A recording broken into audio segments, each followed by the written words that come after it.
यहाँ पर हमको इसको सिंप्लीफाई करना है। सिंप्लीफाई करने का मतलब है कि ये जो ब्रैकेट्स हैं इसको मल्टीप्लाई करके और इसको पूरा सॉल्व करना है।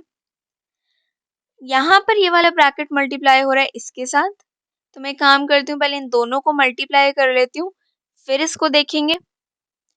तो अब इन दोनों को मल्टीप्लाई करने के लिए 1.5x को पहले इस पूरे ब्रैकेट के साथ मल्टीप्लाई करेंगे और -4y को भी करेंगे। क्योंकि 1.5x इस पूरे ब्रैकेट के साथ मल्टीप्लाई हो रहा है, तो ये इसकी हर टर्म के साथ मल्टीप्लाई होगा। सिमिलरली -4y भी इन तीनों टर्म्स के साथ मल्टीप्लाई होगा, तो ये इसके इक्वल आ जाएगा। अब यहाँ पर कुछ टर्म्स हमारी डेसिमल में है और मुझे पर्सनली डेसिमल सॉल्व करने में थोड़ी सी प्रॉब्लम आती है, तो मैं काम करती हूँ, पहले डेसिमल को रिमूव कर देती हूँ। यहाँ से रिमूव करेंगे तो यह आएगा 10।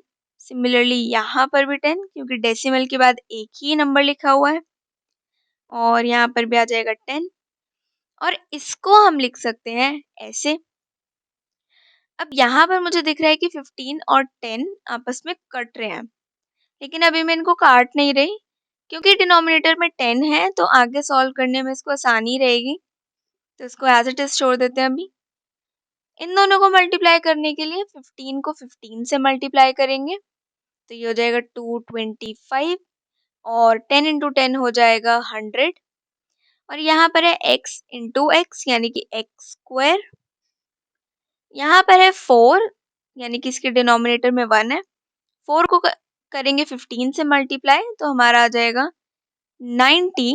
यहाँ पर plus sign as it is, 90 नहीं आएगा, 60 आएगा। 15 4 ज़ा 60 और 10 1 ज़ा हो जाएगा 10 और x इंटू वाई हो जाएगा एक्स वाई, प्लस यहाँ पर भी डिनोमिनेटर में 1 है और 15 इंटू 3 होता है 45 और 10 1 ज़ा 10 इंटू एक्स, माइनस साइन है तो माइनस, अगेन यहाँ पे 1 है। 4 इंटू 50 यानी कि 60 upon 10 into y x, minus 4 4 ज़ा 16 और y इंटू वाई हो जाएगा वाई स्क्वायर और 4 3 ज़ा होता है 12, तो प्लस 12 इंटू वाई, यानी कि ये हमारा आ जाएगा इसके इक्वल। अब क्योंकि हमने डेसिमल से स्टार्ट किया था, तो हम फाइनल आंसर भी डेसिमल की फॉर्म में लिखेंगे, तो इसको डेसिमल फॉर्म में वापस से कन्वर्ट कर लेते हैं।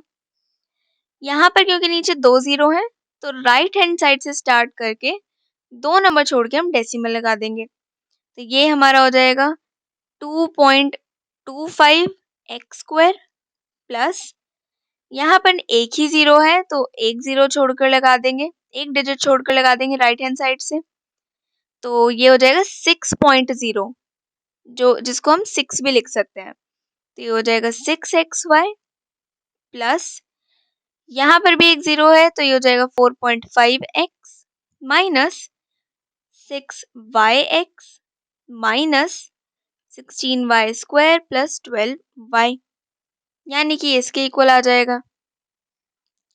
अब यहाँ पर इसको हम yx लिखें या xy लिखें एक ही बात है, तो मैं इसको xy लिख देती हूँ, क्योंकि यहाँ पर भी मुझको xy वाली टर्म दिख रही है, तो ये हमारा इसके इक्वल हो गया। अब इसमें जितनी भी लाइक टर्म्स हैं इनको हम आपस में सॉल्व कर लेते हैं। पहले हमारे पास एक स्क्वायर वाली टर्म है, इसके लिए कोई और लाइक टर्म नहीं है, तो ये as it is 2.25 x square. फिर एक्स स्क्वायर वाई स्क्वायर वाली टर्म, अगेन कोई लाइक टर्म नहीं है, तो -16y square as it is. Next है हमारे पास एक्स वाली टर्म, अगेन कोई लाइक टर्म नहीं है, तो 4.5x as it is, minus 12y भी एज इट इज आएगा क्योंकि कोई लाइक टर्म नहीं है। यहाँ पर है 6xy और ये है -6xy, 6xy माइनस 6xy 0 हो जाएगा, तो ये हमारा आ गया 0, तो यानी कि ये हमारा आ गया इसके इक्वल। अब इक्वेशन जो हमको गिवन थी वो ये थी, इसकी जगह पे हमारा जो सिंप्लीफाई करके आया है वो पुट करेंगे, तो ये हो जाएगा इसके इक्वल। अब यहाँ पर अगेन जो जितने भी लाइक टर्म्स हैं उनको हम आपस में सॉल्व कर देंगे। एक्स स्क्वायर वाली टर्म है तो कोई और लाइक टर्म नहीं है, तो ये as it is. Similarly y square वाली टर्म है कोई लाइक टर्म नहीं है, एज इट इज। यहाँ पर है 4.5x, ये रही इसकी like term -4.5x। 4.5x minus 4.5x 0, तो ये 0 आ गया। नेक्स्ट है हमारे पास -12y और ये रहा +12y। अगेन 12 माइनस 12 0, तो ये आ जाएगा 0। यानी कि इसको सॉल्व करके हमारा फाइनल आंसर आएगा इसके